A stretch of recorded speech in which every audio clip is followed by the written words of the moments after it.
Les Lefebvre de Batiscan. Chapitre 11. Retour par la rivière. Le soleil n'était pas encore levé et un feu flambait déjà près des quartiers d'Orignal devant les couches des chasseurs. Joseph, accroupi près du feu, préparait le café pour son ami François Duclos. Gabriel n'avait pas le goût de se lever et avait mal par tout le corps. Nicolas, toujours matinal habituellement, se contenta cette fois-ci de se retourner dans sa couverture. C'est François qui se leva le premier des trois lorsqu'il eut humé l'odeur du café frais. Mais il fallut bien que les jeunes sortent de leur enveloppe de laine pour bénéficier du pemmican et du café que Joseph avait préparé. Après une première pipée et un deuxième café, François et Joseph s'entendirent pour que celui-ci aille chercher le grand canot pour transporter l'orignal à la maison.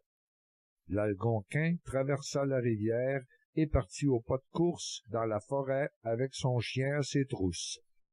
Le soleil se levait et Nicolas coupa un morceau du panache d'orignal qui commença à travailler avec son mokotagan algonquien qu'il appelait son couteau-croche. François s'adressa à Gabriel. « Petit gars, je voudrais que tu vois cette prairie où nous nous trouvons. C'est la plus belle que j'ai trouvée dans la région et son emplacement est très avantageux. Viens, on va faire le tour. Je vais t'expliquer mon idée pendant que Nicolas garde la viande. »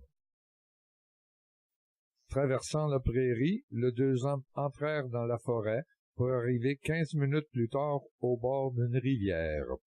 Le Canadien expliqua à Gabriel que la petite prairie se trouvait au centre d'un point de terre entouré sur trois faces par la rivière Batiscan. Si on partait en remontant le courant, on se dirigeait vers une région où la traite des fourrures était des plus lucratives. François l'avait fait déjà 5 fois sans que personne n'en sache rien. Le seul problème était qu'il y avait plus de 70 portages sur cette rivière, mais le travail en valait la peine. On descendait le courant, on arrivait au village de Batiscan, au bord du fleuve. Cette rivière était la route employée des Atikamekw pour venir échanger leurs pelleteries chez les marchands ou les colons à l'île Saint-Éloi. Celui qui s'installerait sur cette presqu'île aurait le plus grand avantage de traite sur tous les autres, lui dit-il. « Allons nous asseoir là-bas, chez ce tronc laissé sur la grève par la rivière. Je vais t'expliquer comment on peut procéder. » Sur ce, le Canadien sortit sa pipe et s'installa sur la grosse pièce de bois. Gabriel le rejoignit. « Voilà. Il faut que tu saches que la seigneurie de Batiscan appartient aux Jésuites. Il y a 25 ans, ceux-ci voulaient en faire une mission réservée strictement aux sauvages. Évidemment, leur but était de s'accaparer du commerce des fourrures, puisque, depuis des siècles, l'île Saint-Éloi servait de lieu de ralliement aux Indiens pour faire du troc. Tous ceux qu'on appelle les coureurs de bois, ce qui m'inclut, soit dit en passant, qui faisaient la traite des fourrures, venaient échanger des produits sur cette île. À l'époque, en 1662, j'étais domestique chez Nicolas Gatineau. En réalité, j'étais l'un de ces coureurs de bois, mais je voulais pas rester domestique très longtemps. Aussitôt libéré de mon contrat avec Gatineau, j'ai fait la course à mon compte. Je cherchais un endroit pour m'établir. J'ai acheté d'Étienne Lafont, en 64, une maison près du fort Saint-François. J'ai aussi acheté une terre de Pierre Juinot la même année et reçu une terre de 2 arpents au Cap de la Madeleine en concession des Jésuites à la fin de l'année. Mais en 66, un certain groupe d'entre nous, on a décidé de nous installer face à l'île Saint-Éloi sans permission. D'ailleurs, les Jésuites y venaient pratiquement jamais. Ces derniers furent bien obligés d'accepter ces nouveaux colons et finirent par nous dire « Prenez 2 arpents de large sur le fleuve et 40 arpents de profond, là où vous voulez. Si vous en prenez plus, on vous enlèvera le surplus. Si vous en prenez moins, vous vous en contenterez. » C'est ainsi que j'ai eu ma terre, mais j'avais pris 3 arpents sur le fleuve par 25 arpents de profond. ce qui fut accepté puisque la superficie, c'était encore 75 arpents. J'avais choisi cette surface parce que, plus loin au fond de ma terre, le terrain était marécageux et très giboyeux. Sur le chemin du retour à la maison, tu vas voir que les colons s'installent graduellement sur les rives de la rivière, n'ayant plus place de libre sur le fleuve. Ils n'en sont qu'à l'embouchure pour l'instant. Certains reçoivent une concession avant de s'installer, mais plusieurs s'installent sans concession, en prenant que 2 arpents de frontage par 40 arpents de profond. Je te propose de t'installer sur cette presqu'île qui t'assurera d'être le premier à traiter avec les Atikamekw qui descendent la rivière. Je te donne une belle prairie prête à labourer et ensemencer, sans parler que tu seras pas très loin de ma famille. Tu n'auras pas à te chercher comme j'ai fait pour te trouver un bon endroit, y est déjà trouvé. Qu'en penses-tu? Gabriel se redressa et se mit à marcher lentement sur la grève, les yeux rivés sur la courbe d'où jaillissait le courant tumultueux de la rivière. Il se rappelait la beauté de cette prairie qu'il venait de traverser, la forêt magnifique qui l'entourait, et tentait de ressentir le fait d'en être propriétaire. L'offre était plus qu'alléchante. Il se rendait compte que s'il s'installait sur cette seigneurie, il jouirait complètement de cette liberté qui, aujourd'hui, l'habitait, puisque le seigneur n'était pas un individu, mais une communauté religieuse résidant loin de la seigneurie. Il n'aurait qu'à payer le cens demandé pour n'avoir aucun embêtement avec les seigneurs de l'endroit. Il y voyait cependant un inconvénient. Revenant vers François, il reprit son siège. « Supposons que je prends les 80 arpents. La presqu'île est beaucoup plus vaste et quelqu'un d'autre y viendra s'y installer, de sorte que je perdrai les avantages de traite dont vous parlez. »« Ben, pas si tes 2 voisins sont tes amis. La presqu'île peut subvenir qu'à 3 colons. Je connais un bon coureur de bois avec qui tu t'entendrais bien. J'en suis sûr. Il est de ta trempe, courageux, honnête, travailleur, serviable. Il s'appelle Mathurin Cadotte, dit pas de vin. Il vient tout juste de se marier une Catherine Durand à Montréal. Je sais qu'il cherche un emplacement et je me fais fort d'amener à s'installer ici, si tu le décides. On pourrait prendre la partie du côté de la rivière qui se trouve plus propice à l'interception des sauvages en route pour le village. Toi, je te conseille de prendre la partie centrale. La terre est meilleure, moins de pierrailles, est pratiquement défrichée, et il te reste une bonne portion de forêt. On pourrait t'installer ici en 2 mois, 2 mois et demi. Pour ton deuxième voisin, à nous 2, on trouvera bien quelqu'un. Réfléchis à tout ça pendant qu'on retourne vers Nicolas. Joseph devrait pas tarder. Gabriel, en s'approchant, voyait Nicolas attentif à ce qu'il travaillait dans ses mains. François se rendit au quartier de viande quand Nicolas s'approcha de Gabriel et lui tendit une magnifique pipe ayant un gros fourreau percé d'un tuyau en bois, le tout facile à transporter dans un sac à la ceinture. Elle était déjà chargée de tabac. « Tiens, fume-moi ça pour l'essayer. T'auras l'air des vrais Canadiens avec ça dans la bouche. Elle te rappellera toujours ton premier orignal. »« Une pipe en compte d'orignal? Je sais pas comment te remercier, cher Nicolas.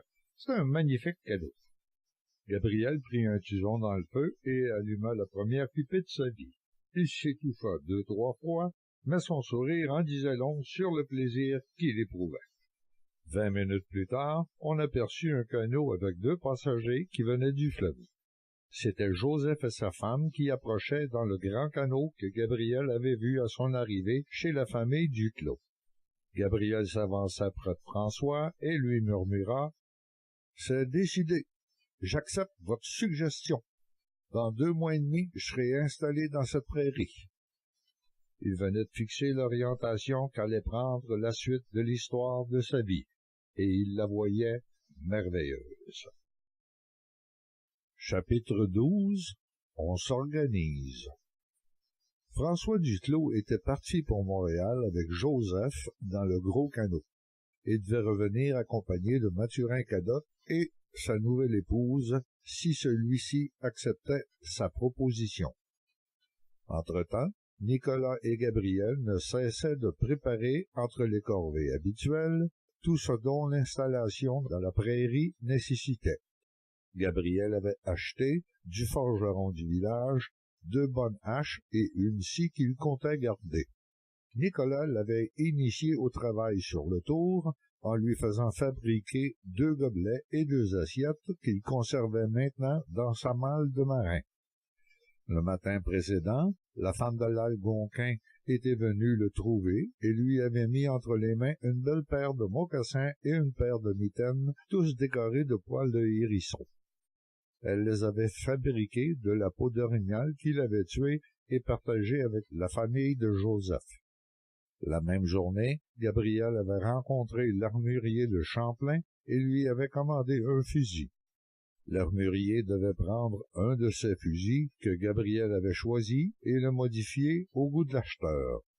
Nicolas avait exigé l'installation de 2 petits pitons d'une hauteur maximale de 3/8 de pouce, l'un au bout du canon, l'autre au centre, près de la mise à feu. L'armurier savait très bien que c'était là le secret, jamais divulgué, qui donnait tellement d'exactitude aux tirs des Canadiens, spécialement ceux des coureurs de bois. Ce matin, les 2 jeunes hommes venaient de récupérer le fusil commandé et se préparaient à l'essayer derrière la maison. Nicolas avait installé une assez grande cible carrée à environ 50 enjambées du point de tir. Le centre de la cible avait un petit cercle noir d'environ 2 pouces de diamètre. Il installa ensuite l'arme sur un support solide et demanda à Gabriel de tirer 2 fois de suite sur la tache noire en enlignant celle-ci avec les 2 pitons du fusil. Le résultat fut 2 trous de balles quasi juxtaposés à environ 2 pouces en bas du cercle noir. L'armurier avait fait un excellent travail en plaçant les pitons parfaitement au centre sur le dessus du canon. Nicolas donna 2 coups de lime sur le piton au bout du canon et demanda à Gabriel de tirer 2 autres coups. Cette fois-ci, Gabriel plaça ses 2 balles exactement au centre de la tache noire. Le fusil était précis pour tirer à 50 verges. Gabriel n'avait qu'à se pratiquer pour juger la façon de viser selon la distance de l'objectif relativement à cette distance de 50 mètres. Comprenant rapidement le principe de la trajectoire de la balle, Gabriel, après quelques coups de pratique, maîtrisait parfaitement son arme. Il laissa Nicolas l'essayer, celui-ci fut enchanté des qualités du fusil.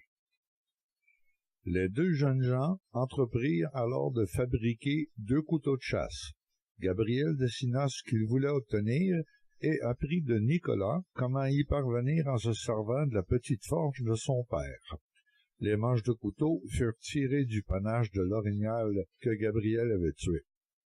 Nicolas profita de l'occasion pour fabriquer avec une vieille lime un couteau croche dont il démontra la technique d'emploi à Gabriel. La semaine juste avant le départ de François pour Montréal, une grande fête s'était déroulée à Cap-Santé lorsque François Duclos, le 30 juillet, avait marié sa fille Anne, âgée de 21 ans, à François Gignac, dit Gignac, âgé, lui, de 32 ans. Il venait d'arriver de France quelques mois plus tôt. À cette occasion, Gabriel avait rencontré un grand nombre d'amis de la famille Duclos, dont plusieurs coureurs de bois et quelques marchands de traite que François s'empressa de lui présenter. L'un d'eux, Jean Lemoine, fournissait plusieurs coureurs de bois et habitait Trois-Rivières. Il invita Gabriel à venir le voir éventuellement, ce que François Duclos promit d'organiser. Un autre fournisseur, du nom de Charles de Coigne de Montréal, lui fut également présenté, duquel il reçut la même invitation. Aujourd'hui, les 2 jeunes compagnons avaient décidé d'aller construire une cabane sur la concession de Gabriel qui leur permettrait de rester sur place lors des futurs travaux. À leur retour le soir, la cabane en pieux, assez spacieuse, était terminée. Revenant en canot par la rivière, ils débouchent sur le fleuve au moment même où François Duclos passait en canot, arrivant de Montréal. 2 passagers ainsi qu'un assez important bagage se trouvaient à bord, en plus de Joseph. François avait réussi sa mission. Mathurin Cadotte acceptait de venir s'installer comme voisin de Gabriel Lefebvre. Les deux canots voguèrent côte à côte sur le fleuve jusqu'à la terre des Duclos. Les présentations, poignées de main et papotage durèrent un bon moment près des canots accostés, tellement en fait que Joseph, voyant la situation dans un cul-de-sac, s'approcha de Gabriel, lui passa sans cérémonie un tomahawk tout neuf à la ceinture et pivota des talons pour aller rejoindre sa femme qui l'attendait avec ses enfants devant sa cabane. Cadotte, voyant l'air surpris de Gabriel, devant le présent de l'Algonquin, lui fournit l'information. Joseph a insisté pour que je lui trouve à Montréal un tomahawk de bonne qualité. Il m'a dit vouloir le donner au jeune Français qui était devenu un vrai Canadien. Quand François m'a confirmé que ce nouveau Canadien était celui qu'il voulait comme voisin, c'est ce qui m'a décidé d'accepter de venir m'installer ici. Je connais Joseph assez bien pour comprendre que t'étais quelqu'un de spécial si t'avais été capable de l'impressionner. Et me voilà.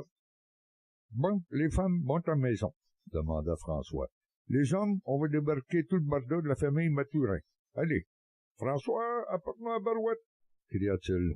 On était finalement sortis du cul-de-sac, mais, trop tard, Joseph s'était éclipsé. Nicolas et Gabriel laissèrent leur coin de nuit de la maison au couple Cadotte, qui y tendit une couverture pour leur intimité. Les deux jeunes gens dormirent sur le plancher près du foyer.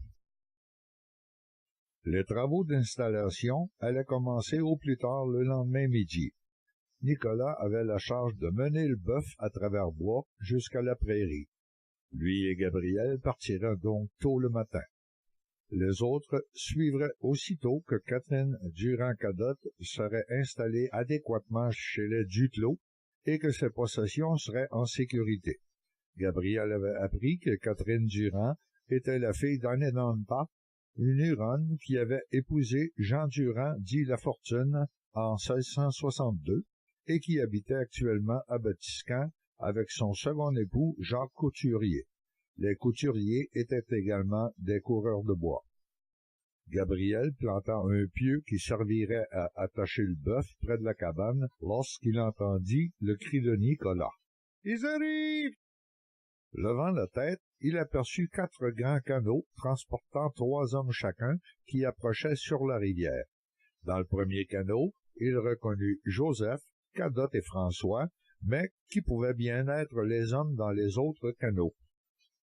Chapitre 13. Et voilà, c'est parti. Les canots venaient d'accoster et les hommes débarquaient avec chacun un fusil et une hache. Quelques-uns portaient des scies de toutes sortes. Gabriel reconnaissait Lariou et Antoine Roy, les voisins immédiats de François Duclos, mais personne d'autre. « Allons, les gars, on fait une bonne pipe puis on s'organise, on se met au travail. La moitié de la journée est déjà entamée, » cria François en dirigeant les hommes vers le feu devant la cabane. « Et tu gars, j'amène des amis à moi. Ils veulent nous donner un coup de main pour quelques jours. Ils m'assurent que les arbres vont tomber comme du blé mûr à la récolte. Tu vas être installé dans le temps de dire. » La bande de Canadiens regardait Gabriel en souriant devant sa déconfiture. Il était évident qu'il n'en croyait pas ses yeux. Le groupe se divisa pour laisser passer un personnage qui portait une rapière au côté. C'était Doc Abanac qui approchait, le sourire aux lèvres. « François !» s'écria Gabriel en s'élançant vers lui et l'attrapant par les bras. « T'es venu toi aussi !» ajouta-t-il. « Je suis venu voir le nouveau Canadien entraîné par notre bon Duclos. Je voulais pas manquer l'occasion. Allons, laissons François organiser le travail, on pourra converser ce soir devant le feu. J'ai apporté une bonne bouteille de vin et je veux rester jusqu'à demain. » Ce soir-là, Nicolas laisserait les deux amis seuls et repartirait avec son père. Les hommes d'épée devaient en avoir long à se raconter. François avait prévu le nombre d'arbres qu'il fallait couper pour les 2 maisons. Il forma 2 équipes, envoya l'une dans la forêt près de la rivière sous la conduite de Mathurin et dirigea la deuxième vers la partie de la forêt où on devait abattre les arbres pour la maison de Gabriel. Il était entendu qu'on ne couperait que le gros pin droit et on en ferait des billots de 26 et de 18 pieds, puisque la maison devait avoir 24 pieds par 16 pieds. Chacune des 2 équipes avait un homme armé d'une plane chargé d'écorcer les billots. et le tout se mit en branle. Le groupe de Canadiens revint travailler 3 jours d'affilée. Gabriel et Mathurin venaient de gagner 2 semaines sur leur échéancier. Nicolas faisait tirer les billots par le bœuf. Un jour, il travaillait pour Gabriel, l'autre pour Mathurin. Les murs commençaient à monter tranquillement, car on devait ajuster chaque bout des billots au coin de la maison. Pour grimper les billots, on appuyait 2 billes très droites inclinées sur le mur. On enroulait d'un bout le centre d'un câble à chaque bout du billot couché au pied des billes inclinées, et des hommes grimpés sur le mur tiraient leur câble par le bout non fixé au mur. Le billot roulait sans effort en montant l'inclinaison, quelle que fût la grosseur de la pièce que l'on montait. C'était simple et extrêmement efficace. 3 semaines après cette première journée, on était prêt pour construire les toits. François Duclos réassembla son groupe d'amis et se présentèrent le lendemain, prêts à abattre des tilleuls dont on avait besoin. François en avait trouvé un assez grand nombre, de la bonne grosseur et très long. On devait couper ces arbres à la longueur nécessaire pour s'appuyer sur le pignon du toit. On les fendait en 2 et en creusait ensuite le centre. Cela prit 3 autres jours. On plaça ensuite les moitiés côte à côte, partie creusée vers le haut pour fermer le toit complètement en s'assurant d'une pente prononcée, et on ajoutait l'autre moitié de billot inversé par-dessus les joints de la première série, comme on faisait pour les tuiles. L'effet fut couvert d'une moitié d'arbre plus large, de sorte qu'une fois les joints du dessus du toit calfeutrés avec de l'étoupe recouverte de glaise, le toit était parfaitement étanche. Les hommes avaient fourni l'étoupe qu'ils accumulaient à la fabrication du lin. 1 mois plus tard, les 2 maisons étaient terminées, ayant chacune un grand âtre avec une grosse cheminée pour les réchauffer. La famille Cadotte put alors aménager. Catherine était aux anges et adorait sa maison. Mathurin se construisit rapidement un poulailler. C'était ce qui pressait le plus pour l'hiver qui approchait. Au printemps, il sèmerait entre les souches des arbres coupés pour récolter du foin afin de pouvoir s'acheter des animaux vers la fin de l'été. Il comptait évidemment sur sa trappe hivernale et sa traite printanière pour les payer. Devant la maison, il avait aménagé un terrain qui servirait au jardin. Ce soir-là, Gabriel avait profité d'être seul pour enlever une des grandes pierres plates installées devant son foyer et y aménager un réduit où il cacha un petit coffret de métal tiré de sa malle de marin. Le coffret contenait encore un bon nombre d'écus économisés lors de ses courses en haute mer. Depuis qu'il était en Canada, il n'avait pratiquement pas dépensé. Replaçant la pierre proprement, il s'assit pour fumer dans sa nouvelle maison devant son foyer animé d'un bon feu. Il se mit ensuite à réfléchir sur sa planification de l'automne. Déjà, il avait une ample provision de bois de chauffage suite aux arbres abattus et ébranchés pour construire la maison. Il allait consacrer ses prochaines journées à unifier la cabane de pieux attenante à la maison. Elle couvrirait tout le côté nord. C'est là qu'il accrocherait le gibier abattu, ferait boucherie et travaillerait les peaux des animaux capturés durant l'hiver qui venait. Près de la rivière, dans le talus, il envisageait de se creuser un garde-manger où il pourrait placer des blocs de glace cet hiver. Il devait donc prendre quelques jours pour ramasser assez de foin de la prairie pour couvrir cette glace. Après, il s'attellerait à couper des perches pour clôturer une surface de terrain qu'il voulait réserver comme pacage. Mais peut-être que cela n'irait qu'au printemps. Devant la maison, il y voyait un jardin d'un côté et un canot de l'autre. Il réalisa tout d'un coup qu'il n'avait pas de canot. Par contre, ça n'avait pas tellement d'importance pour le moment, puisque l'hiver approchait et qu'il pouvait se rendre chez les Duclos à travers bois. Sa tête se mit à tourner, tellement il avait de choses à faire. Il pensa tout à coup à Joseph, qui, lui, ne se mettait jamais martel en tête et prenait les choses telles qu'elles se présentaient. Il cessa alors de penser et profita du moment pour regarder son feu et allumer sa pipe en buvant un grand gobelet d'eau fraîche qu'il avait tiré de la rivière, et la vie devint d'un seul coup très belle. Le lendemain matin, lorsqu'il s'éveilla, le soleil se levait à l'horizon. Il regarda à travers la croix percée dans le panneau, ferma sa fenêtre, et aperçut 6 chevreuils qui broutaient dans la prairie, à 50 pas devant lui. Passant son fusil dans l'ouverture croisée, laissée justement à cet effet, il abattit l'un des 2 cerfs du troupeau. Il avait choisi le plus jeune boc, qui présentait un petit panache de 3 pointes. Les autres cervidés partirent à la course en faisant quelques bonds, mais comme ils ne voyaient rien d'autre bouger, s'arrêtèrent pour regarder partout autour d'eux. Gabriel put recharger son fusil et abattre une belle femelle qui semblait plus âgée que les autres. Cette fois-ci, le chevreuil bondirent jusqu'à disparaître dans la forêt. Le jeune homme sortit, leva les yeux au ciel et admit que c'était Joseph qui avait raison. Un homme pouvait planifier autant qu'il le voulait, mais finalement, c'est autre chose qui détenait le contrôle. Et l'homme devait composer avec cette autre chose. Il prit le temps de traîner les 2 chevreuils jusqu'à près de 20 pieds de la rivière, un peu en retrait, là où on avait laissé plusieurs arbres debout, et commença à les vider. Il avait l'intention de laisser des détritus à cet endroit, sachant la possibilité d'y attirer un ours. Il avait besoin de graisse et d'une bonne peau qui lui servirait dans ses excursions hivernales. Les bêtes vidées, il les transporta et les suspendit de chaque côté de la porte de sa cabane.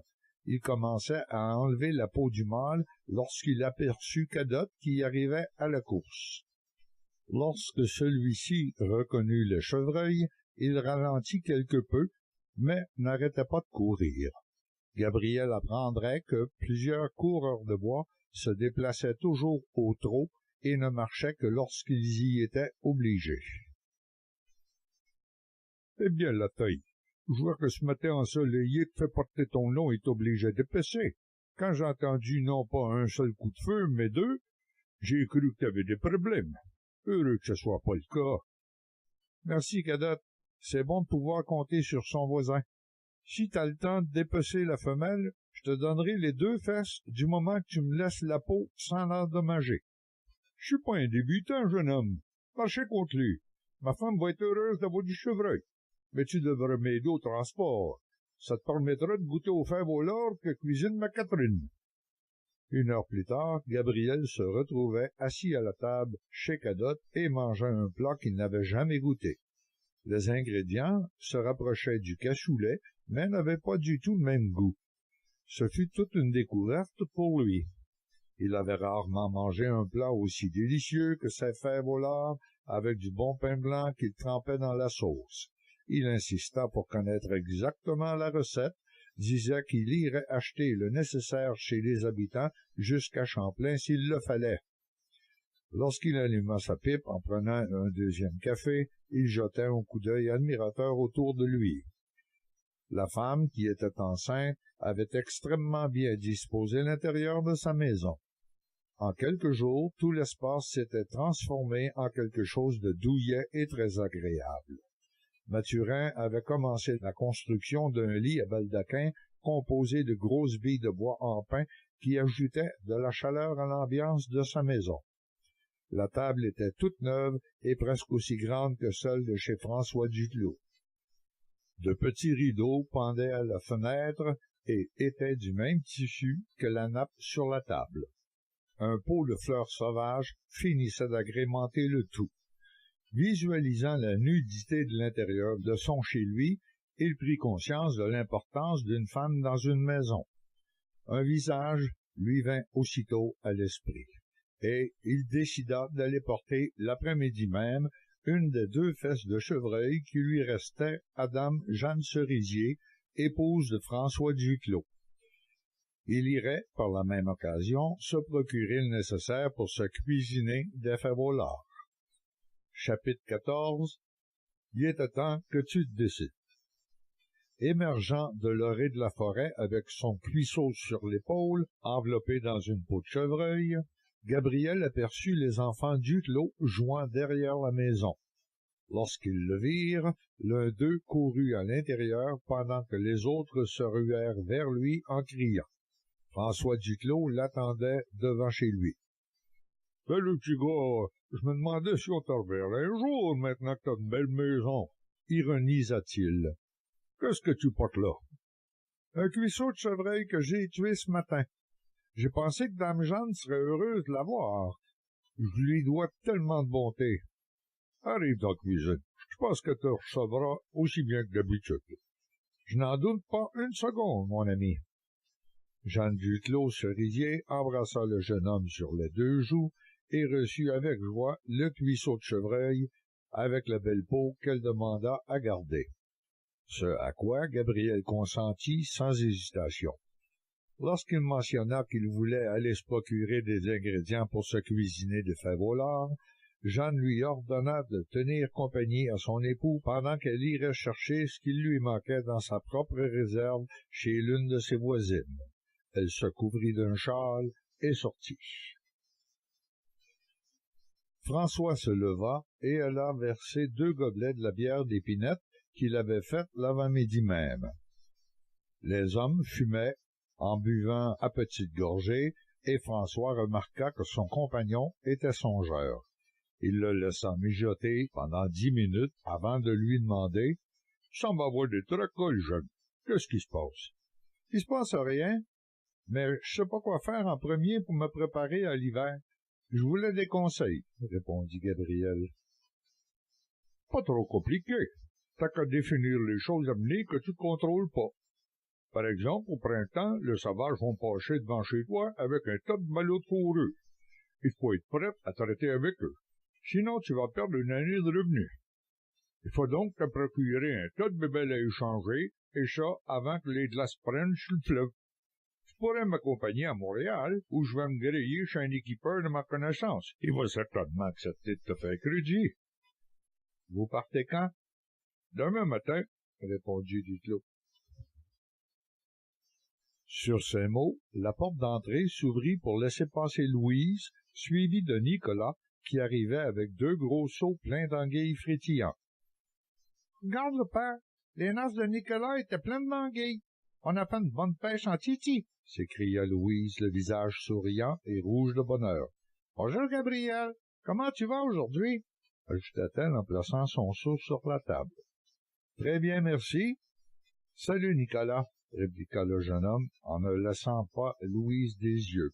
« Salut, mon ami, » répondit Nicolas, mettant le 2e seau près du premier. « Veux-tu apprendre à nettoyer des anguilles? »« Pas question, » s'insurgea sa sœur. « Ça, c'est mon travail. Va t'asseoir avec ton père. » Nicolas alla se servir un gobelet d'eau et vint se joindre aux 2 hommes pendant que Louise, à l'autre bout de la table, s'affairait. « Demain matin, » reprit Gabriel avec François, « ça me donne pas grand temps de m'organiser. »« Tu vas organiser quoi? » rétorqua le père Duclos. « T'as ton fusil, tes 2 couteaux de chasse et ta rapière avec toi. T'as besoin de quoi de plus? »« Vous allez où? »« À Montréal.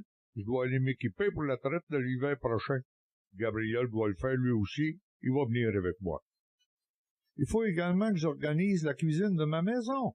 J'ai que 2 gobelets et 2 assiettes. » Louise, à l'autre bout de la table, éclata de rire. « Et c'est vous, maître bretteur Lataille, tireur d'orignal et autres bestioles, qui allez savoir comment organiser une cuisine? » pouffa Louise. « J'ai bien hâte de voir le résultat, » gloussa-t-elle.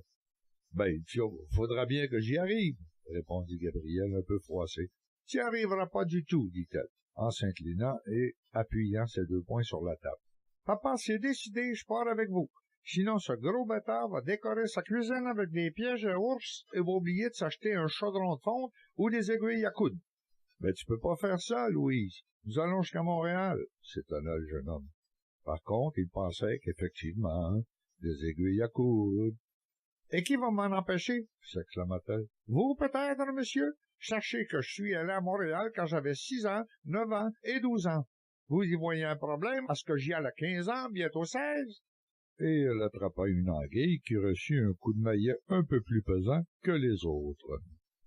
François Duclos, la pipe au bec, regardait Gabriel du coin d'un œil amusé, pendant que Nicolas rigolait ouvertement. « Monsieur de la Taille, se moqua-t-il, il semble bien que vous ayez rencontré votre maître en escrime linguistique, badina Nicolas. »« Effectivement, remarqua François Duclos, à moins d'être également un maître que pataté, tu risques d'échapper quelques petits détails, jeune homme. »« Et vous laisseriez votre fille nous accompagner ?» s'étonna encore une fois Gabriel. « Dis-moi qui pourrait l'en empêcher, si c'est ce qu'elle a décidé.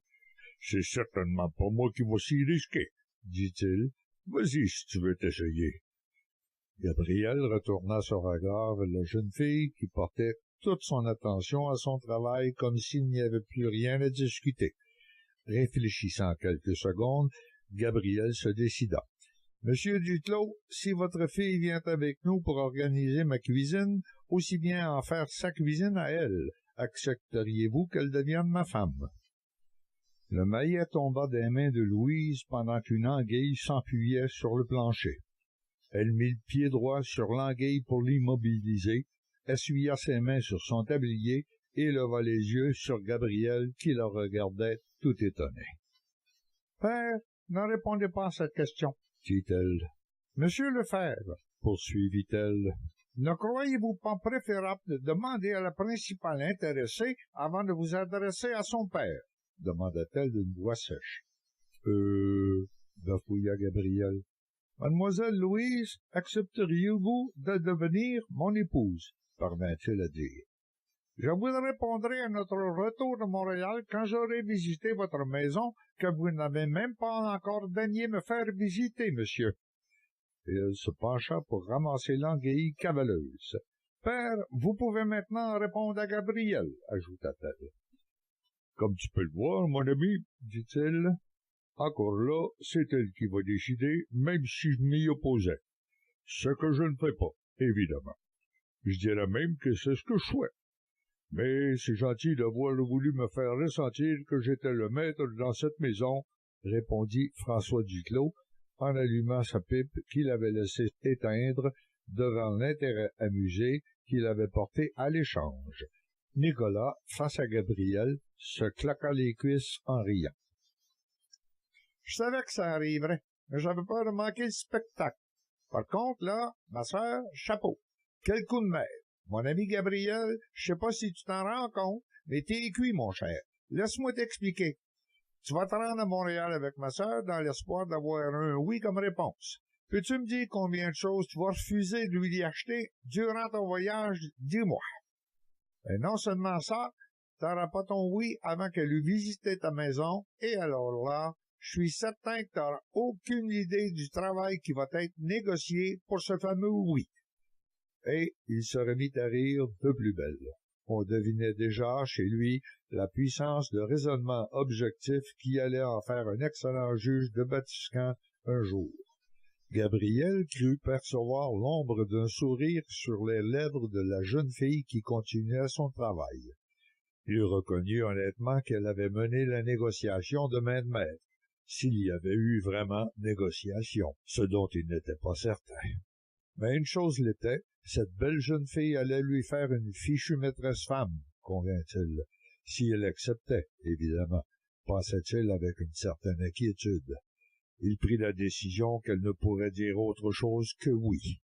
« François, je cours chez moi et je reviens, » dit Gabriel. « Je vais avertir Mathurin que je serai pas là pendant quelques jours pour qu'il garde l'œil ouvert. » Lorsqu'il sortit de la maison, Nicolas l'attendait, souriant, et lui serra la main en lui disant « Il était temps que tu te décides. »« Espérons que ce sera oui, » répondit Gabriel. « Je reviens tantôt. » Et il partit au trot vers la forêt. Chapitre 15, Montréal, 1688. Le gouverneur de Montréal, François-Marie Provost, avait été rappelé en France l'année précédente. Louis-Hector de Calière était maintenant gouverneur. C'était un Normand. À son arrivée, il avait fait protéger la ville par une palissade rectangulaire de 2,8 km en pieux de cèdre de 5 mètres de long. La ville avait maintenant 5 portes. Jean Bochart de Champigny, nommé intendant de la Nouvelle-France la même année, créa le Bureau des pauvres à Québec, Trois-Rivières et Montréal pour leur donner du travail. Dorénavant, seuls les plus nécessiteux avaient droit de mendier. Les autres crevaient probablement de faim, j'imagine. Il tenta de réfréner les courses des coureurs de bois, mais ne réussit pas plus que ses prédécesseurs ni que ses successeurs. D'ailleurs, il refusa l'interdiction de l'eau-de-vie et l'exclusivité de l'accès aux jésuites des villages indiens éloignés, ce qui laissait la voie libre aux courses. Ajoutons que Montréal était la base militaire d'où partaient toutes les expéditions contre les Indiens. Cette description de la situation en Nouvelle-France nous indique assez clairement que les habitants le long du fleuve se fichaient complètement des décisions des autorités en place. D'ailleurs, ces autorités vivaient dans leur monde à part, sans répercussion sur la population hors de la ville de Québec et très peu sur celle de Montréal. Quant à celle de Trois-Rivières, autant ne pas en parler. C'est devant cette ville de Montréal, appelée alors Ville-Marie, que Gabriel Lefebvre, dit La Taille, aida la jeune Louise Duclos à descendre du canot de son père pour la déposer sur la grève. C'était la première fois qu'il la prenait dans ses bras et n'avait pas du tout trouvé qu'elle était lourde. Il avait même nettement eu l'impression qu'il avait été assez lourdeau lui-même en lui rendant ce service. Replaçant sa coiffure et lissant sa jupe, Louise prit le bras de son père et Gabriel dut se contenter d'emboîter le pas de l'imperturbable Algonquin lorsque le groupe se dirigea vers la ville. Il ne lui donna pas le bras. Arrivé dans le quartier des magasins, Gabriel fit signe à un charretier de le suivre. Louise commença les achats de ce qui devait servir à l'actuelle cuisine de Gabriel Lefebvre, sachant très bien que ce serait sa cuisine à elle. Demandant l'opinion du jeune homme à chacun des articles qu'elle choisissait, elle le laissait participer à l'élaboration de son chez-soi, et Gabriel lui en fut reconnaissant. Louise fut étonnée de voir Gabriel sortir sa bourse lorsque le marchand énonça la somme totale des achats. Elle posa sa main sur celle qui tenait la bourse et se retourna vers le vendeur. « Monsieur, dit-elle, je m'attendais à ce que vous me fassiez un bon rappel vu le nombre d'articles que j'ai choisis. » « Mais, mademoiselle, chacun de ces articles a son prix défini, » remarqua le marchand. « C'est évident, mon cher monsieur. C'est également évident que ce prix n'est basé que sur le profit résultant de l'achat d'un seul de ces articles. Le principe est tout à fait différent lorsqu'on achète plusieurs articles. Vous en conviendrez? » « Je ne peux malheureusement pas changer les prix des articles, ma chère demoiselle, » répondit le marchand. « Dans ce cas, emballez-moi cette poêle à frire et replacez tout le reste dans vos étalages. La poêle me suffira. Merci. Gabriel, vous pouvez payer monsieur, » dit-elle en s'éloignant. Mademoiselle, attendez, » s'exclama le marchand en quittant son comptoir. « Attendez un peu. Je crois bien que nous pouvons nous entendre. Sûrement, » assura-t-il, en prenant sa calotte dans ses mains. « Cela me surprendrait beaucoup, monsieur, » répartit Louise en regardant la boutique d'en face. « Allez, je vous enlève 5% de toute la commande. » 5%, dit-elle, en fronçant les sourcils. 10, je veux dire, 10%, chère demoiselle. C'est déjà un peu mieux. Mais si vous m'ajoutez gratuitement 2 livres de ces petits bidules troués de toutes les couleurs pour que je m'en fasse des bracelets, l'entente est conclue, dit-elle avec un charmant sourire. Ayant remarqué qu'il allait être payé en argent sonnant et trébuchant, au lieu d'en pot de castor ou en monnaie de carte, le marchand s'empressa. « Venez que je prépare votre sac, jolie demoiselle. Nous aurons un marché conclu. » sautilla le bonhomme vers son comptoir.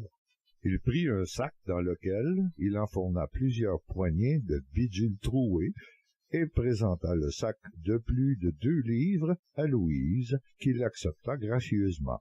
« Monsieur le charretier, si vous voulez bien embarquer tout cet attirail, nous partons. Encore une fois, merci beaucoup, cher monsieur, » répéta-t-elle en se tournant une dernière fois vers le marchand, occupé à compter l'argent que Gabriel lui avait donné pour lui rendre la monnaie. Gabriel riait de bon cœur en sortant de la boutique.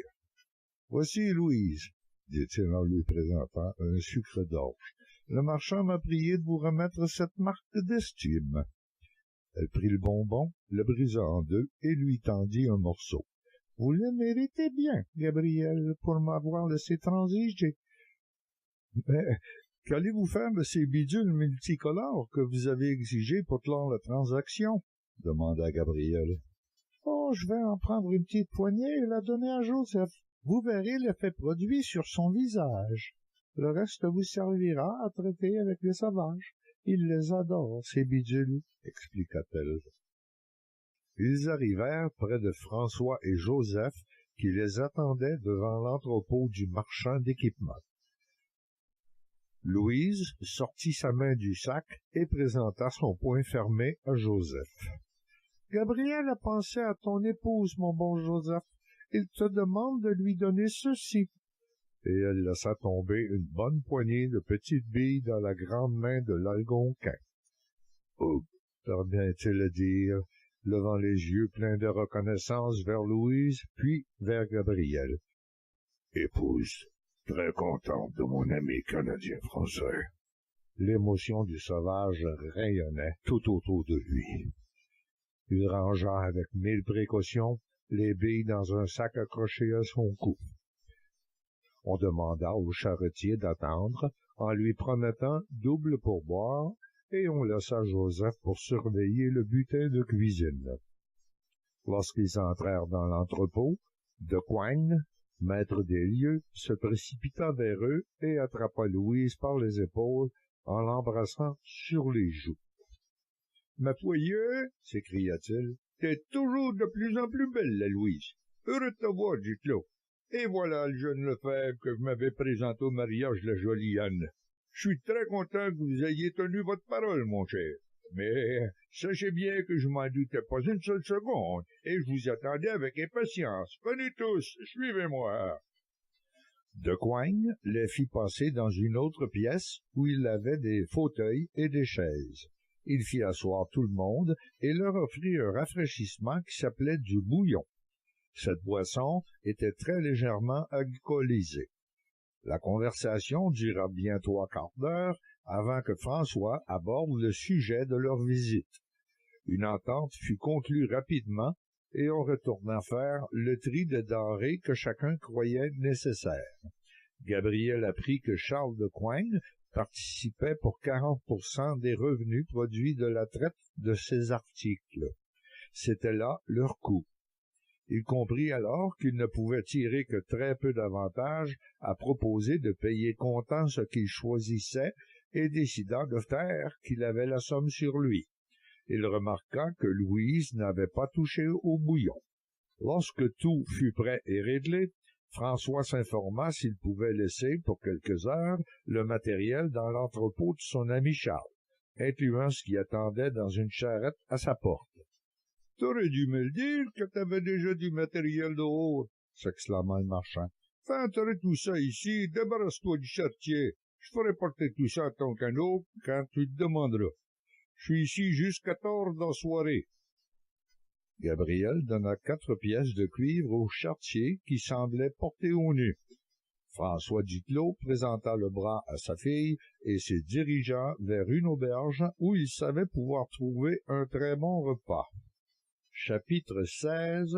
Louise découvre le vrai Gabriel. L'endroit était bruyant, mais très propre et semblait bien tenu. Des gens de toutes conditions étaient dispersés aux différentes tables.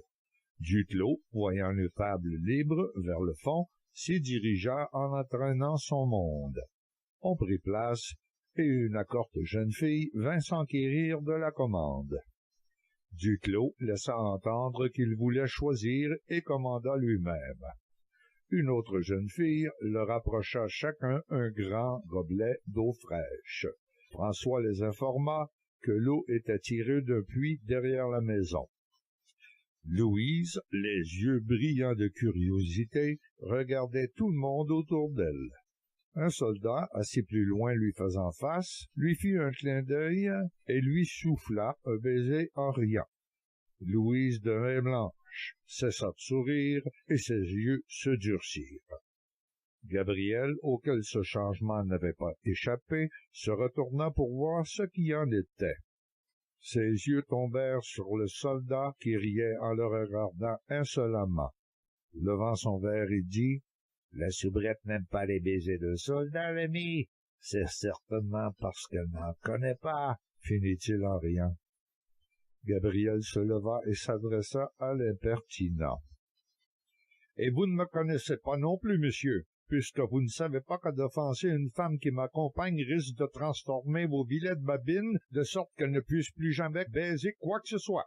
Je vous prie de vous excuser, sinon je vous fous à la porte de coups de pied au cul. » Gabriel était furieux.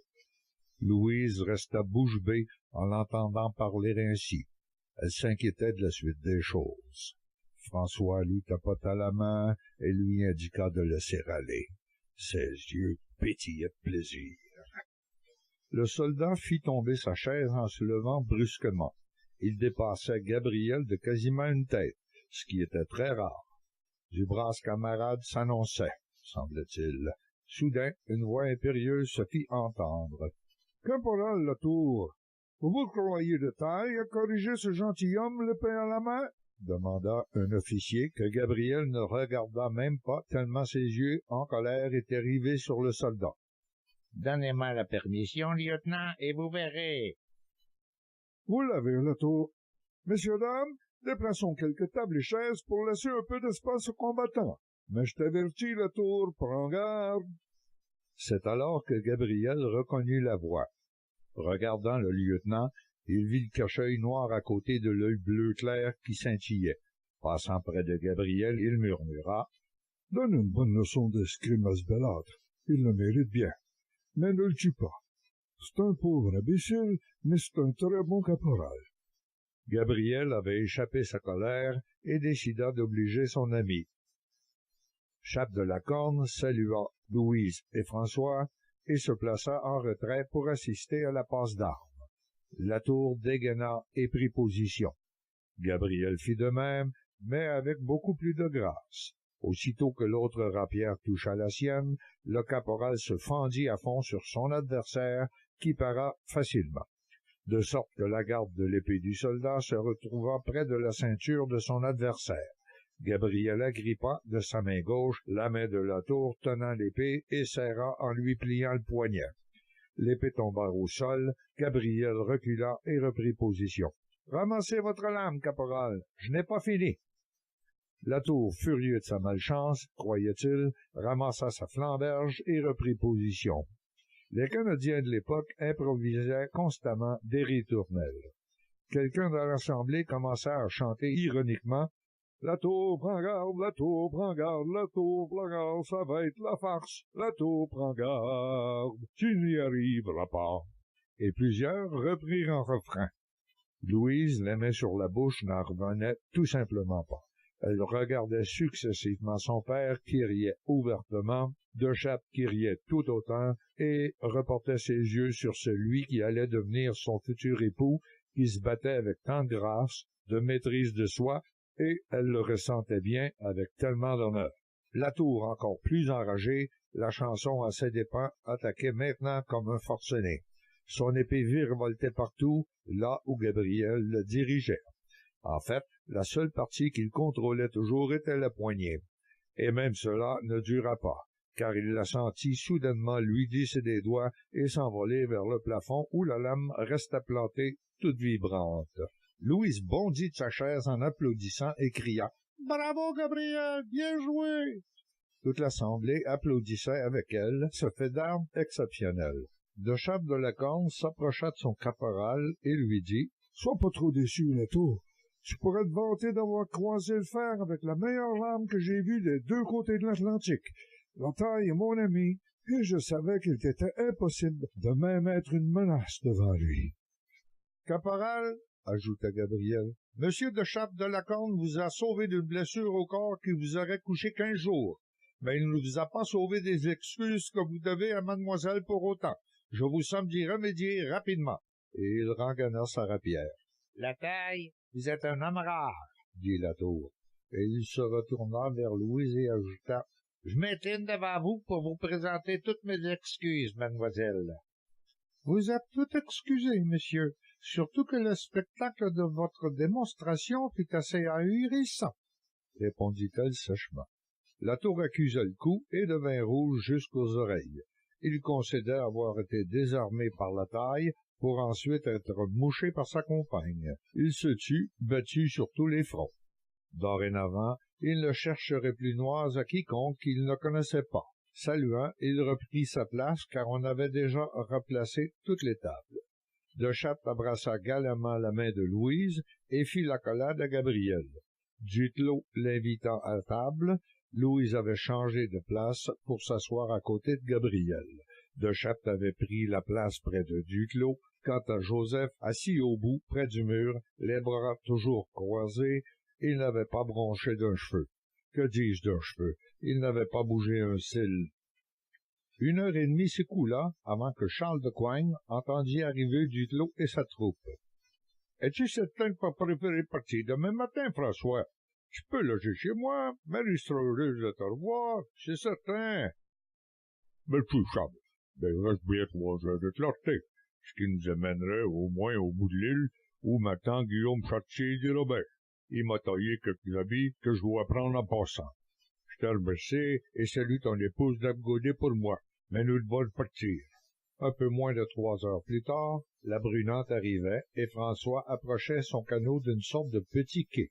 Plateforme vers laquelle un homme d'environ 50 ans, d'une charpente semblable à celle de François, mais avec une bedaine, s'avançait. « Salut, Guillaume. Mes habits sont-ils prêts? »« Quelques petites retouches à faire avant que vous les essayiez, ton Dieu, » s'exclama-t-il. « Ton canot est plein à rabord. Déménagez-vous toute la ville de Montréal? »« Bof, il n'y a rien là. Juste un équipement de cuisine et 2 équipements de prêt, » répondit François. « Vous allez coucher ici. C'est l'ordre de Marie Falcon. Et comme tu sais, vaut mieux tempérer quand ma femme donne un ordre. Je vais chercher mes gars pour rentrer tout ce gréement à l'engrange. Mademoiselle Louise, laissez-moi vous conduire à la maison, » insista-t-il en lui tendant son bras. Marie Falcon besognait comme une guêpe autour de sa grande table et y ajoutait 4 couverts de plus. Elle accueillit Louise à bras ouverts en lui répétant « Ma chère enfant, tu dois être éreinté après autant de canots. Donne-moi ton châle et viens t'asseoir à Mont-le-Feu. Tu dois être complètement transi. » Et non transite, comme disait une ex-ministre. Elle l'installa dans une berceuse près du foyer et retourna à sa chaudron pour remplir les écuelles du ragoût appétissant qu'elle tirait avec une grosse louche en bois d'un immense chaudron de fonte accroché au-dessus du feu. « J'espère que les hommes vont pas tarder, sinon ils vont manger frais, » dit-elle en plaçant la dernière bolée sur la table. Elle enchaîna en se mettant à trancher un gros pain qu'elle distribua dans 2 assiettes placées adéquatement pour permettre à chacun des convives d'y puiser. Elle fit la même chose avec 2 gros bols de beurre. C'est à ce moment-là que les hommes entrèrent. « Vous êtes juste à temps, » dit-elle. « Vos plats sont grillés. » Elle attrapa Louise par un coude et l'installa près d'elle à la table. « Guillaume, recette le benichet, » ordonna-t-elle. Tous joignirent les mains, et Gabriel mima les autres. « Bénissez-nous, mon Dieu, ainsi que la nourriture nous allons prendre, » récita Guillaume, suivi d'un signe de croix rapidement ébauché, parce que tous voulaient prendre la nourriture avant qu'elle ne refroidisse.